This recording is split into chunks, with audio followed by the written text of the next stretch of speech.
Chairman, I'm conscious that I may be speaking to the next Prime Minister, so I shall. Oh, goodness sake, definitely. Most definitely not.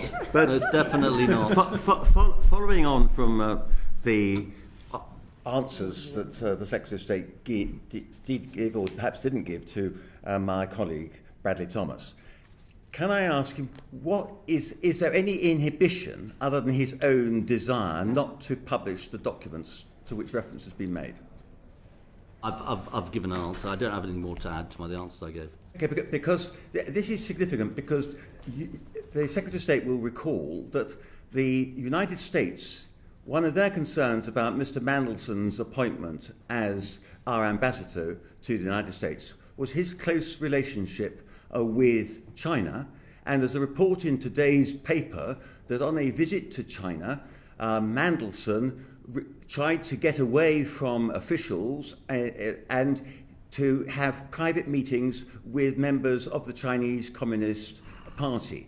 And so your failure to answer those questions directly will only give rise to the suspicions which the United States had in relation to Mr. Mandelson, and I hope they don't have those suspicions in relation to you. Presumably, if I can come back, Mr. Chair, the first clean energy agreement with China was made in 2015 and wasn't published, right?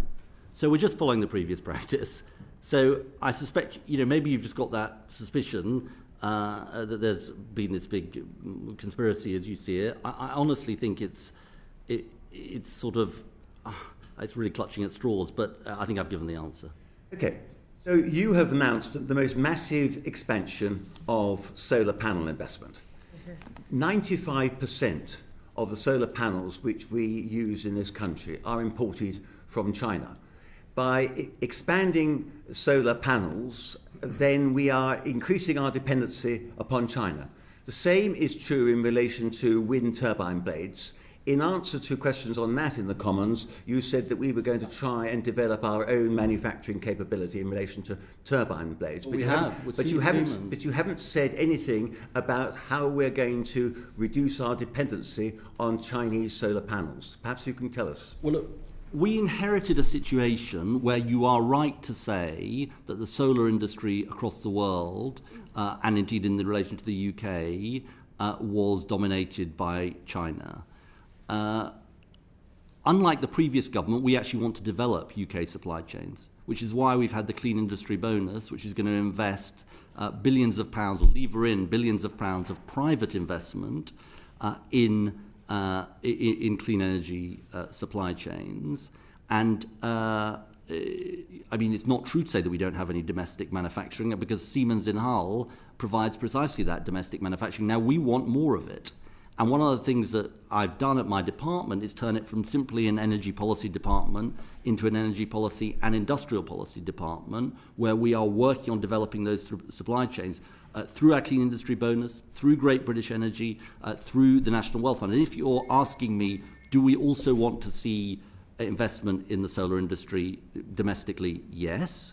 And I think when we left office, as the Minister White pointed out in the House of Commons yesterday, there were 3 leading solar manufacturing firms. When we came back into office 2024, there were none.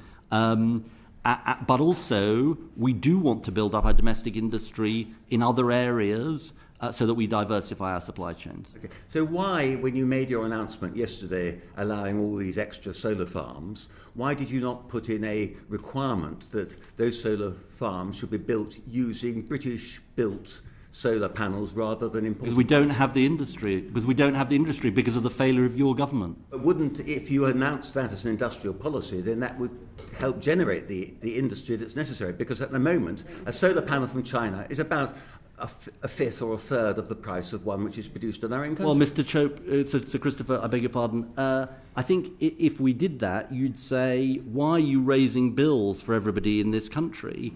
We saw record solar installation last year. That is helping to cut bills for families across Britain. We're in a cost of living crisis, and I think it's incredibly important that we do everything we can to cut bills for families. And I actually think, rooftop solar is one of the most kind of untapped things in the UK. Only 1 in 20 households approximately have rooftop solar. I think we need a lot more of it.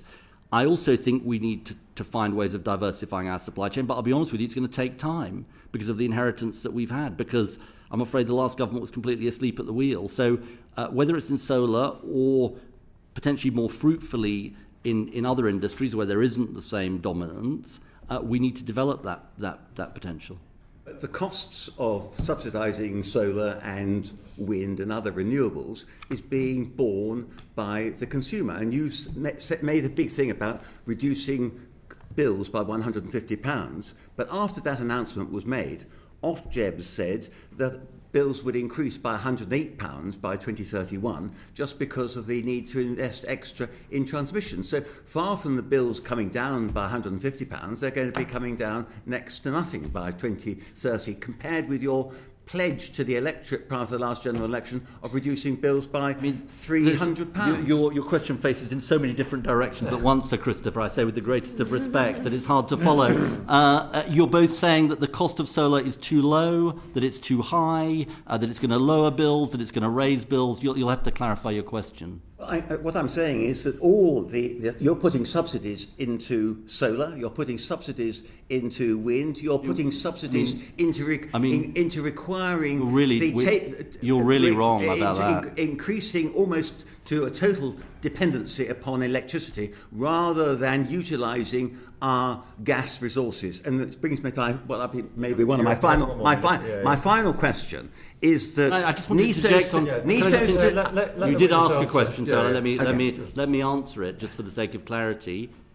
In the results of AR7 that we published yesterday, with solar at £65 per megawatt hour, that is by far the cheapest technology available.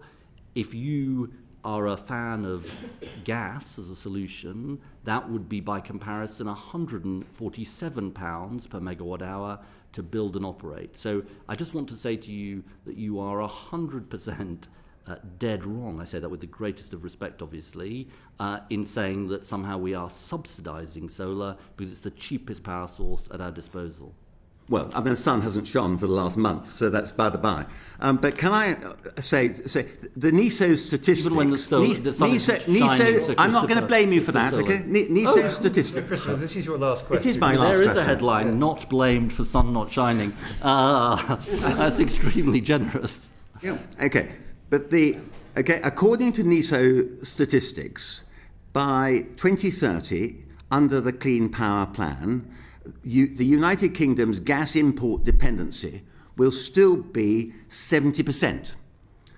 What is the government's gas supply plan out to 2050? Where is the gas going to be coming from, and why aren't we getting it from our own North Sea? The North Sea is going to continue to play a role for decades to come, which is why we had two manifesto commitments, which was not to issue new licenses to explore new fields, that's environmental leadership, but also to keep existing oil and gas fields open for their lifetime. So it will continue to play a role. But as you will know, Sir Christopher, the North Sea is a declining basin. Now, the NESO report on this, their report on security of supply, is very, very interesting, because what it does is it makes the absolute case for why decarbonisation is essential for energy security. You see, what it says is, in the so-called falling behind scenario, and I suspect you might want to sort of fall behind the falling behind scenario, we are massively exposed to gas imports. And the reason we're massively exposed is not because of our policies, but because the North Sea is a declining basin. And so the real danger of a decision to move away from decarbonisation is not just what it means for climate change, not just what it means for energy security, not just what it means for bills. Well, in fact, what it means for energy security, because it will leave us very, very exposed and impose massive costs as we have to build all that new gas infrastructure. I mean, you're shaking your head, but I strongly recommend you read the report, because it is it's a really compelling case for why decarbonisation is absolute, for the UK in particular, is absolutely essential for energy security. Thank you very much.